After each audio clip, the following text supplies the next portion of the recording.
el acontecimiento más grande del siglo XX, un urgente y último llamado a la penitencia y al Santo Rosario, un mandato incumplido, un secreto fundamental. Nuestra Señora nos llamó y nos advirtió en Fátima, misericordia y justicia. En Convicción Radio.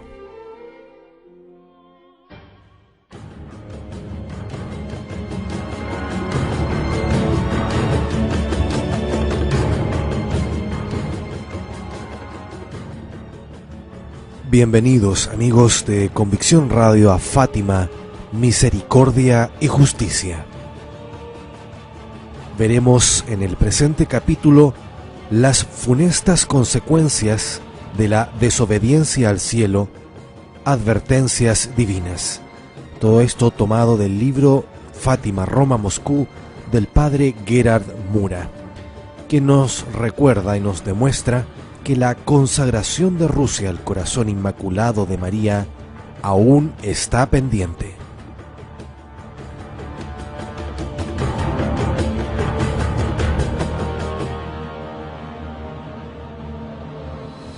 Antes de exponer las bendiciones que resultarán de la consagración de Rusia y el gran triunfo del corazón inmaculado de María, hay que mencionar también lo tétrico y doloroso. Si la obediencia a los pedidos del cielo trae bendiciones, así también la desobediencia acarrea maldiciones. En el año 1931, 2 años después de la aparición de Tuy, al escuchar Pío XI la petición del cielo con respecto a la consagración de Rusia, rechazó este pedido por primera vez, sin siquiera ordenar una mayor investigación teológica acerca de la veracidad de las apariciones, y a pesar de que ya estaba convencido acerca de Fátima. Justamente por este mismo tiempo comenzaron los preparativos para la revolución en España, la cual estalló en 1936. La monarquía católica fue depuesta y reemplazada por un gobierno liberal que mostró pronto su faceta anticlerical. Ya en mayo de 1931, más de 100 iglesias y monasterios fueron sistemáticamente saqueados y reducidos a cenizas en las ciudades españolas bajo la mirada indiferente de la policía. El 13 de octubre de 1931 declara en las Cortes el primer ministro Anzana: «Hoy España ha dejado de ser católica». Ya en 1934 se inicia en Asturias un levantamiento inspirado por los comunistas. Luego de la victoria de la izquierda en las urnas en febrero de 1936, dicho sea de paso, elecciones completamente viciadas por la violencia y la prepotencia de las bandas armadas izquierdistas, la tan anticlerical revolución se extiende a todo el país. Los atentados a iglesias y monasterios se multiplican inquietantemente. En su escrito del 1 de julio de 1937, los obispos españoles mostrarán claramente que la Revolución Española procedía de Rusia. El 13 de julio de 1936 muere el primer mártir de la Guerra Civil Española, el diputado Calvo Sotelo, un buen católico y decidido anticomunista. Su muerte fue notificada con anticipación por un diputado comunista. Era precisamente un 13 de julio, fecha en que la Virgen María anunció en Fátima que el comunismo esparciría sus errores por el mundo entero. Este sería el preludio de una verdadera guerra civil que en los primeros 6 meses cobró como víctimas a 10 obispos, unos 5.000 sacerdotes y cientos de religiosas y seminaristas. Cifras más exactas de los mártires han sido establecidas posteriormente. para el periodo de tiempo que va desde el 18 de julio de 1936 al 1 de abril de 1937, por ejemplo, se asesinaron 12 obispos, 4.172 sacerdotes seglares, 2.365 religiosos, 283 religiosas y 249 seminaristas por odio de la fe. En una carta de los obispos españoles enviada a todos los obispos del mundo el 1 de julio de 1937, se confirma este balance y se agrega que fueron destruidas o completamente saqueadas 20.000 iglesias. Los sacerdotes y religiosos fueron martirizados de todas las formas imaginables, perseguidos con perros, crucificados, dados a comer como presas vivas a cerdos, mutilados, quemados vivos. Los obispos opinan que en el martirologio romano no figura método que no haya sido utilizado aquí, y agregan: no creemos que en la historia del cristianismo y en un lapso de tan pocas semanas se haya producido semejante estallido de odio contra Jesucristo y su santa religión. A esta carta, en la cual se muestra claramente la parcialidad y la sinrazón de esta furia destructora, dieron su consentimiento sin reservas unos 1.200 obispos de todo el mundo. Se difamó a la religión católica de todas las maneras posibles. Se llegó al extremo de sacar los cuerpos de personas de iglesia de sus tumbas para exponerlos delante de las iglesias. Fueron cerradas todas las iglesias con excepción de una sola, y el oficio divino fue absolutamente prohibido. La policía incluso pesquisó y destruyó todos los objetos que tenían relación con el culto, hasta los cuadros religiosos. Acerca del levantamiento en Asturias en 1934 se informa: en el campo de San Francisco, sacerdotes son rociados con benzina y quemados vivos. En Sama de Langres se cuelga a uno en una carnicería con ganchos carniceros, desnudo y con el vientre abierto, y con un letrero que dice: carne de cerdo a la venta. Da la clara impresión de que el odio que aquí aflora es demasiado para proceder solo de origen humano. Sor Lucía hizo notar que la única ciudad española que no tuvo que sufrir la pérdida de muchas vidas humanas durante la Guerra Civil fue Sevilla, asiento episcopal de la diócesis del mismo nombre, que había sido consagrada en forma solemne por su obispo al Inmaculado Corazón de María.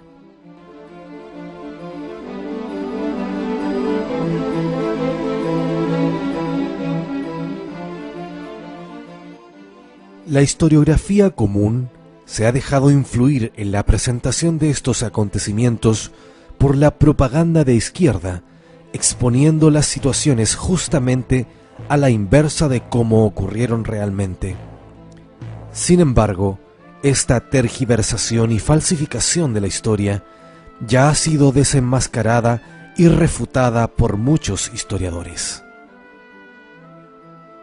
Efectos de la postergación de la obediencia para Italia y Roma.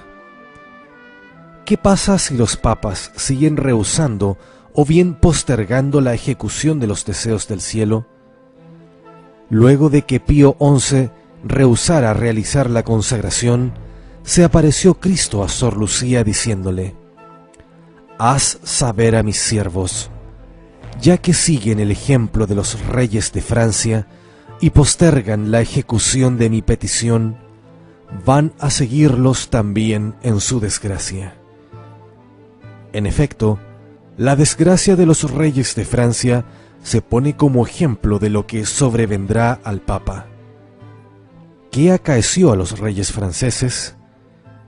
El trono les fue arrebatado por la revolución y luego fueron asesinados. ¿Le será entonces también arrebatado al Papa su trono pontificio? París y Francia atravesaron los terrores de la Revolución Francesa como resultado de esta grave desobediencia. ¿Sufrirán también Roma e Italia una revolución similar? Esto es, en todo caso, lo que San Juan Bosco previó en una conocida visión. En Italia correrá cierto día mucha sangre. El Papa tendrá que huir del Vaticano acompañado solamente por 2 cardenales. En 40 millas a la redonda de Roma se encontrarán solo 7 sacerdotes. La Santísima Virgen habló del futuro a la estigmatizada predicadora de su corazón inmaculado, Elena Aiello. Esta mística se pronuncia exactamente en el mismo sentido como también Marie-Julie Jenny, en conformidad con el mensaje de la Salette y con los vaticinios del Santo Padre Pío. Comillas, la Iglesia está interna y externamente herida. ¿Qué será de Italia, del mundo, del Vicario de Cristo? Rusia esparcirá sus errores por todos los pueblos. Ya en 1959, Elena Aiello escuchó: Rusia marchará sobre todas las naciones de Europa, especialmente Italia, e izará su bandera sobre la Basílica de San Pedro. Italia será duramente probada a través de una gran revolución, y Roma será purificada con sangre por sus numerosos pecados, especialmente por los de la impureza. El rebaño está a punto de disgregarse y el Papa debe sufrir mucho. Después de esta persecución espiritual de la fe que se manifiesta ahora, en la crisis actual de la Iglesia, vendrá consecuentemente una persecución externa de la Iglesia Católica. Esto ha sido predicho reiteradamente por personas santas o con reputación de santidad. En todo caso, hay que prepararse para ello. Sin embargo, la Virgen María dijo el 13 de julio de 1917 en forma absoluta y sin reservas: pero al fin mi inmaculado corazón triunfará. Rusia será consagrada y se convertirá, y un tiempo de paz será dado al mundo.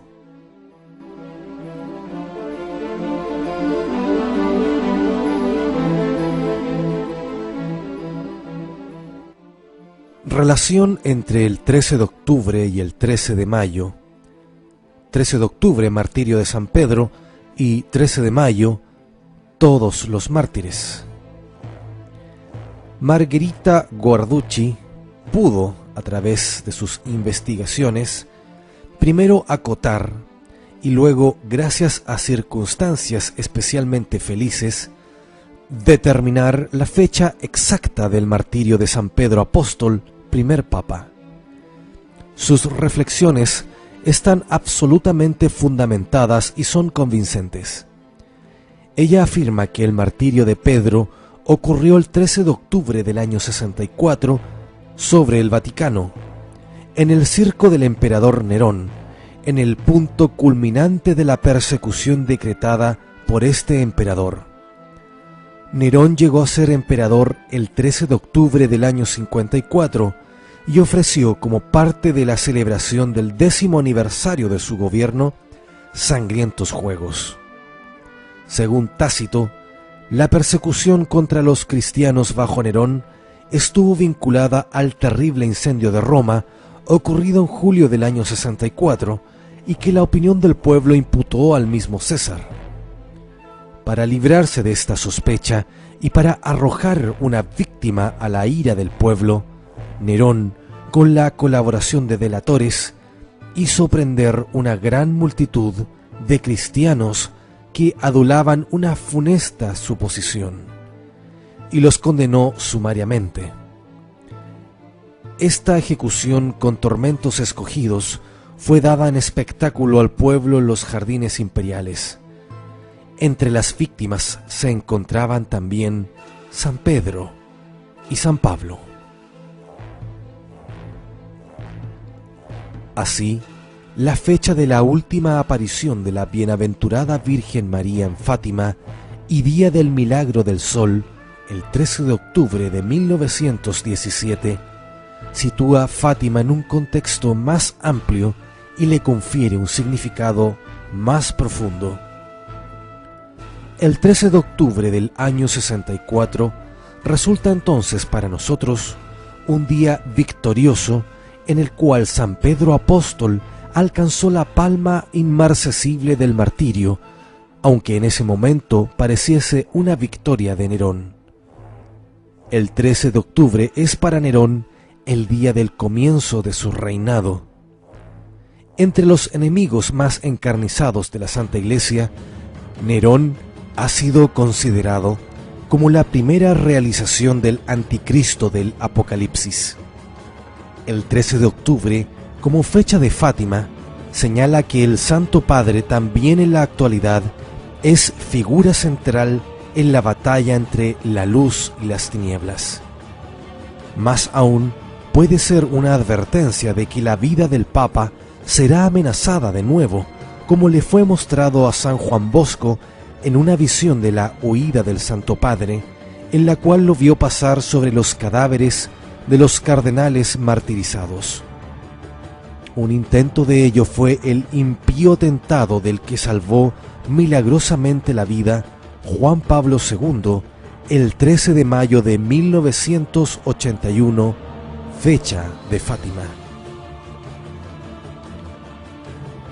Por otra parte, la fecha del 13 de octubre de 1917 hace hincapié en el triunfo que alcanzó San Pedro a través de su martirio, sembrando con su sangre la semilla de nuevos cristianos y dando como fruto la propagación de la fe y el triunfo glorioso de la Santa Iglesia durante milenios sobre los pueblos del mundo.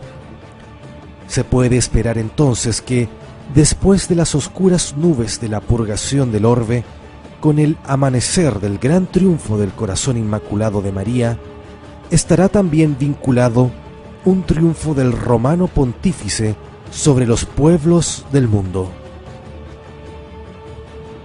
El Papa Bonifacio IV transformó el antiguo Panteón de Roma en una iglesia. Este templo pagano había sido consagrado a todos los antiguos dioses del Imperio Romano. Este Papa consagró esta imponente construcción circular a la Santísima Virgen María y a todos los mártires. Y esto, el 13 de mayo del año 310. Desde entonces, la Iglesia romana comenzó a celebrar cada año la fiesta de todos los santos mártires el 13 de mayo.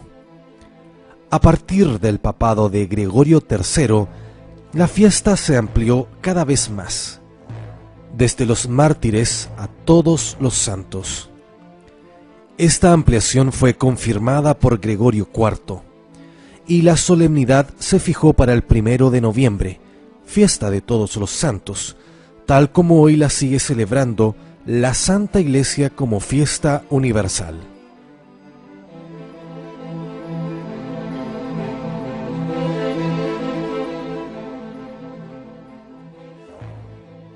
Es interesante ver cómo a través de estos acontecimientos se establece un claro simbolismo relacionando las dos fechas centrales de Fátima, el 13 de mayo y el 13 de octubre.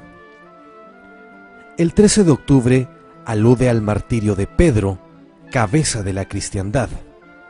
El 13 de mayo, en cambio, es la fiesta de todos los mártires cristianos. Estas dos ideas concuerdan y se complementan como las dos caras de una medalla. En estas dos fechas centrales está simbolizado el martirio de la cristiandad temprana y encabezando a todos el martirio de San Pedro Papa. Hay aquí una advertencia acerca del martirio del Papa como sucesor de Pedro y de toda la cristiandad para el tiempo venidero? Justamente eso parece vaticinar María Santísima en Fátima. Como dijo Nuestra Señora, los buenos serán martirizados, el Santo Padre tendrá que sufrir mucho. Este sufrimiento de la Iglesia, que afectará tanto a la cabeza como a sus miembros, ha sido predicho, entre otros muchos, por Monseñor Michael Wittmann, obispo de Ratisbona, fallecido en 1833, quien dijo, comillas, «La pasión de Jesús será renovada en la forma más dolorosa en la Iglesia y en su cabeza suprema». Sin embargo, las dos fechas mencionadas simbolizan no solamente el martirio, sino también, y de modo más relevante, su fecundidad en el plano espiritual. La transformación del Panteón, templo de los dioses paganos, en una iglesia cristiana, es justamente figura analógica de lo que en Fátima la Virgen promete para Rusia. Si se escuchan mis peticiones, Rusia se convertirá y tendrá la paz. Más aún, el triunfo del corazón inmaculado de María no se limitará solamente a la conversión de Rusia, sino que se realizará a nivel mundial, lo cual implica una conversión universal de las almas al dogma católico y una transformación del orbe, dominado por el espíritu del mundo, en un templo espiritual de la fe católica.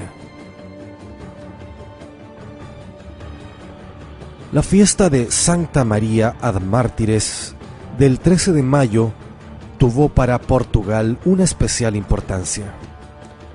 El 25 de octubre de 1147, don Alonso Enríquez, fundador del Estado portugués, reconquistó la ciudad de Lisboa de manos de los musulmanes.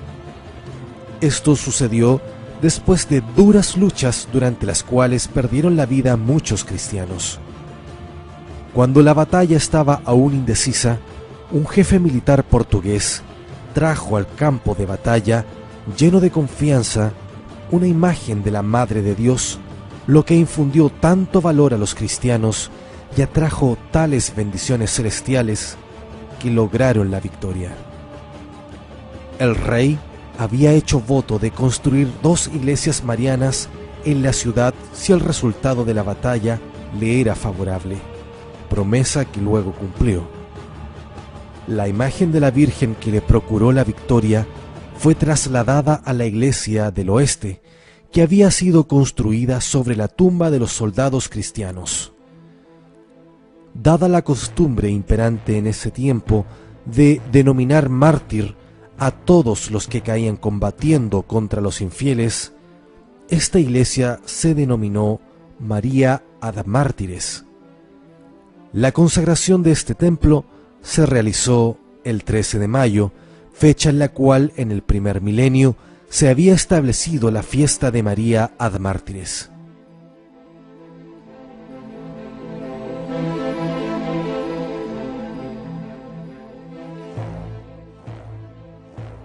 Por disposición del Papa Pío IX, la fiesta de la consagración de esta iglesia principal de Lisboa se extendió a todo Portugal como fiesta de segunda clase.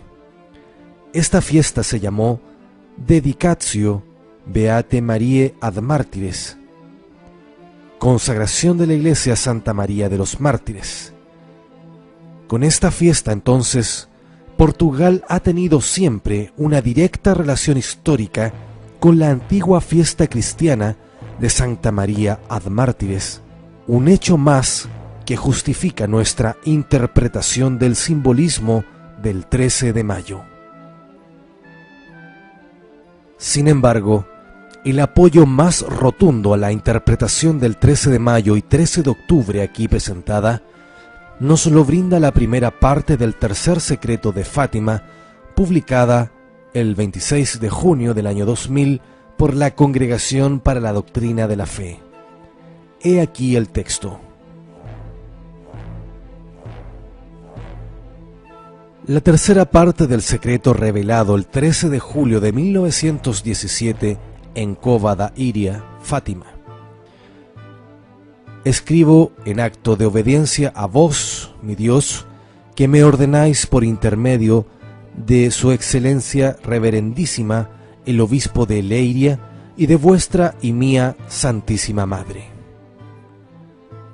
Después de las dos partes que ya he expuesto, hemos visto al lado izquierdo de Nuestra Señora, un poco más en lo alto, a un ángel con una espada de fuego en la mano izquierda. Centelleando, emitía llamas que parecía iban a incendiar el mundo. Pero se apagaban al contacto con el esplendor luminoso que de su mano derecha Nuestra Señora irradiaba hacia él. El ángel, señalando la tierra con su mano derecha, dijo con fuerte voz: penitencia, penitencia, penitencia. Y vimos, en una luz inmensa que es Dios, algo semejante a como se ven las personas en un espejo cuando pasan ante él, a un obispo vestido de blanco. Tuvimos el presentimiento de que era el Santo Padre. También a otros obispos, sacerdotes, religiosos y religiosas, subir una montaña empinada, en cuya cumbre se hallaba una gran cruz de maderos toscos, como si fueran de alcornoque con su corteza. El Santo Padre, antes de llegar a ella, atravesó una gran ciudad medio en ruinas y medio tembloroso con paso vacilante. Abrumado de dolor y pena, avanzaba orando por las almas de los cadáveres que encontraba por el camino. Llegado a la cima del monte, prosternado de rodillas al pie de la gran cruz, fue muerto por un grupo de soldados que le dispararon varios tiros y flechas. Y del mismo modo murieron unos tras otros los obispos, sacerdotes, religiosos y religiosas, y diferentes seglares, hombres y mujeres de diversas clases y posiciones. Bajo los dos brazos de la cruz había dos ángeles, cada uno con una jarra de cristal en la mano, con la que recogían la sangre de los mártires y regaban con ella las almas que se acercaban a Dios. Tui, 3 de enero de 1944.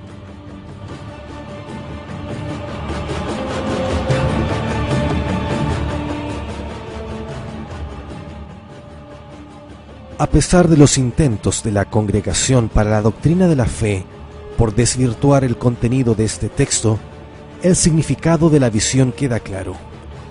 El Papa va a morir como mártir y con él los obispos, sacerdotes y fieles en gran número. El cardenal Ratzinger quiso relacionar esto con el atentado al Papa del 13 de mayo de 1981. Después del atentado y en relación con él, no fueron asesinados más obispos, sacerdotes ni fieles en gran número. Tampoco fue asesinado el Papa por soldados ni nada que se le parezca. Los soldados y la ciudad destruida aluden a una guerra o condiciones de guerra, como por ejemplo una guerra civil, y todo esto no tiene ninguna relación con el atentado de 1981. Lo que aquí se anuncia es una violenta persecución contra los cristianos que alcanzaría incluso al Papa. Evidentemente, se refiere a hechos del futuro. Justamente, esta interpretación de la visión se ve confirmada por otras visiones de personas con reputación de santidad. Durante una audiencia con el capítulo general de los franciscanos en el año 1909, el Santo Papa Pío X cayó en una especie de éxtasis. Despertó con una mirada llena de horror. Lo que he visto era terrible, dijo. El Papa va a abandonar Roma y al salir del Vaticano deberá caminar sobre los cadáveres de sus sacerdotes. Una persecución similar contra los cristianos, que incluye a la jerarquía misma, es predicha en las visiones de San Juan Bosco. En el mismo sentido, convergen el secreto de la Salette, ciertamente verdadero, y las visiones para el siglo XX de la Madre Mariana de Quito, de 1594, reconocidas por la Iglesia. También Ana Catarina Emmerich dice: vi una inmensa cantidad de gente demoliendo la Basílica de San Pedro. Horrorizada, vi que había también sacerdotes católicos entre estos masones. Ya estaba toda la parte delantera derribada, solamente el Santísimo permanecía en su lugar. Toda la iglesia tenía un color rojo sangre, al igual que el ángel. Me fue dicho: la iglesia será lavada con sangre. La jerarquía eclesiástica será entonces evidentemente castigada por su infidelidad y por su transigencia con los principios masónicos. En la Salette, la Virgen María dice: Italia será castigada por su ambición de querer desprenderse del yugo del Señor de los señores. Será por ello entregada a la guerra. La sangre correrá por todas partes. Las iglesias serán cerradas o profanadas. Los sacerdotes y religiosos serán ahuyentados, serán entregados a la muerte y a una muerte cruel. Pero, según el mensaje de la Salette, no solamente Italia será castigada.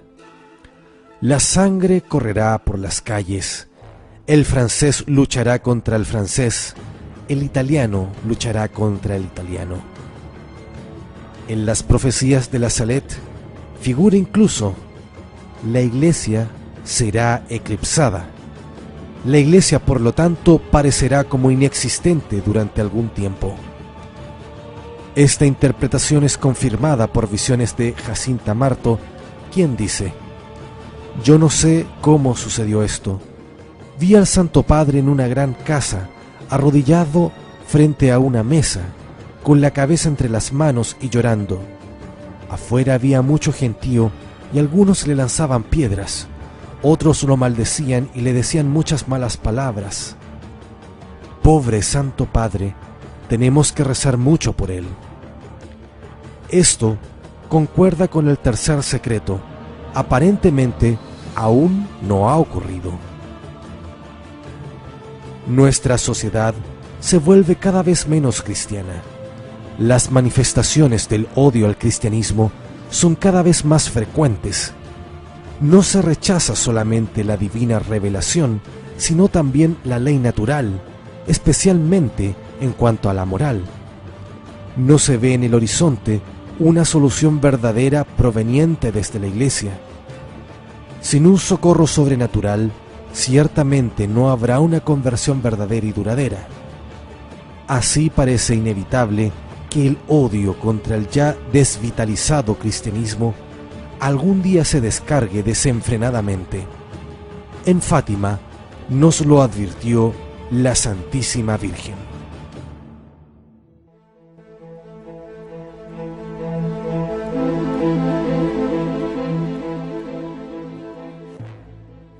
En un mundo decadente que cada vez más se apega y busca los placeres de la carne, los excesos y la búsqueda frenética de una libertad que deviene en libertinaje, la doctrina de la Santa Iglesia se vuelve molesta y el rechazo surge como natural. Ya se pueden ver los primeros síntomas de una molestia generalizada y cada vez más profunda en contra de la Iglesia, sus reglas, sus normas, su doctrina. Esto se transforma finalmente en un rechazo a Cristo. El arte, que suele ser un reflejo de los valores del tiempo, una suerte de vanguardia del proceso revolucionario, está manifestando progresivamente este odio a Cristo, la blasfemia, la falta de respeto, el deseo de ridiculizar todo lo sagrado, a los santos, a la Santísima Virgen, al mismo Cristo. Son estos, tal vez, los prolegómenos de la persecución anunciada ya tantas veces como hemos visto en este capítulo de Fátima, Misericordia y Justicia. Recemos para que el Santo Padre actúe conforme a las órdenes del cielo, al pedido de misericordia y justicia. Muchas gracias por la audición y que Dios nos bendiga a todos.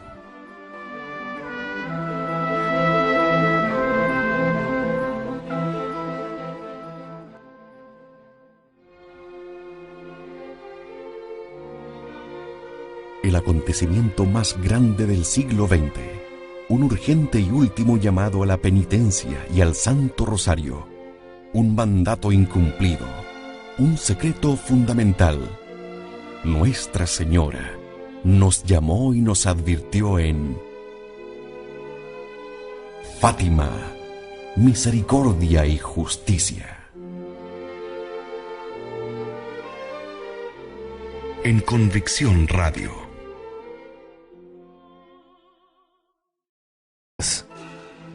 Cifras más exactas de los mártires han sido establecidas posteriormente.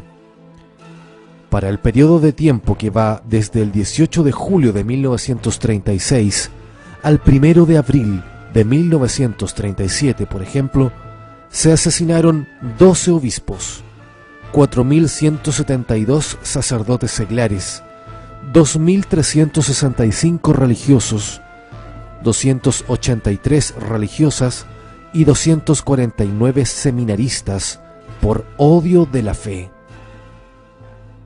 En una carta de los obispos españoles enviada a todos los obispos del mundo el 1 de julio de 1937, se confirma este balance y se agrega que fueron destruidas o completamente saqueadas 20.000 iglesias. Los sacerdotes y religiosos fueron martirizados de todas las formas imaginables, perseguidos con perros, crucificados, dados a comer como presas, que nos recuerda y nos demuestra que la consagración de Rusia al corazón inmaculado de María aún está pendiente.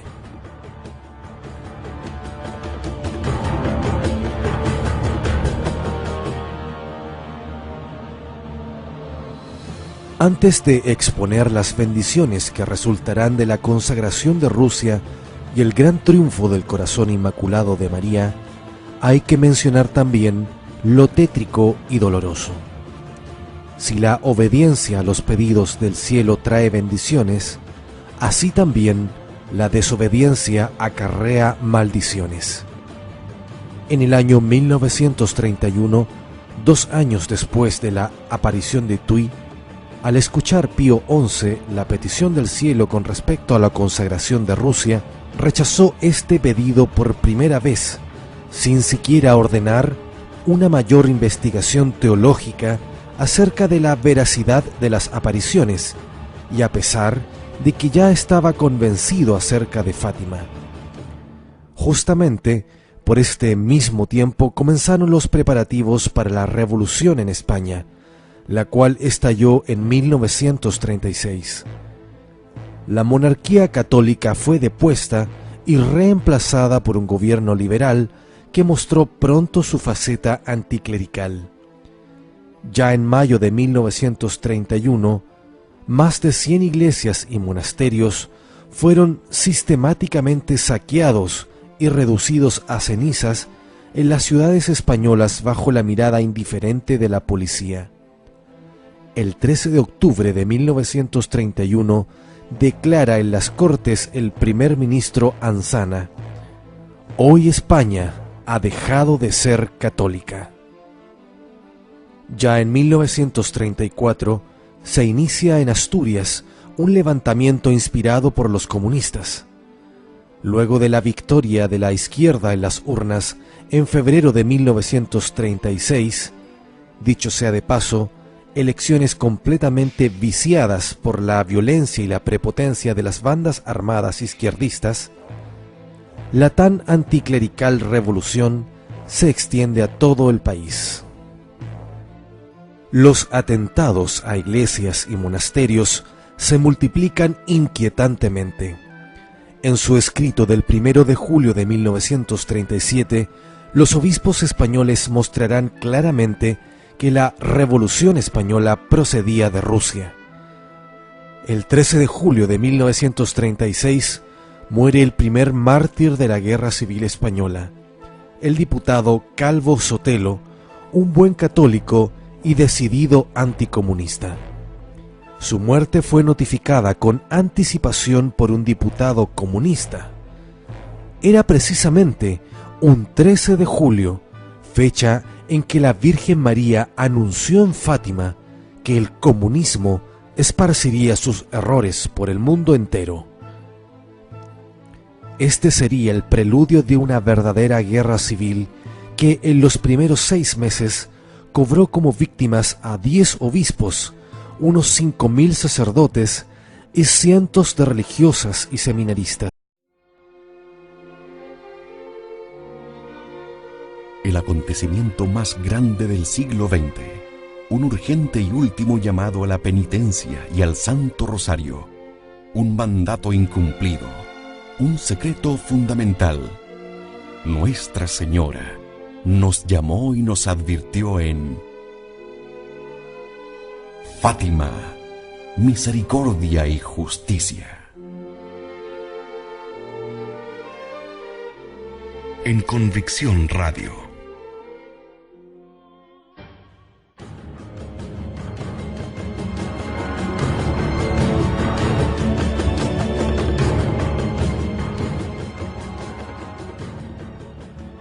Bienvenidos amigos de Convicción Radio a Fátima, misericordia y justicia. Veremos en el presente capítulo las funestas consecuencias de la desobediencia al cielo, advertencias divinas. Todo esto tomado del libro Fátima, Roma, Moscú, del padre Gerhard Müller.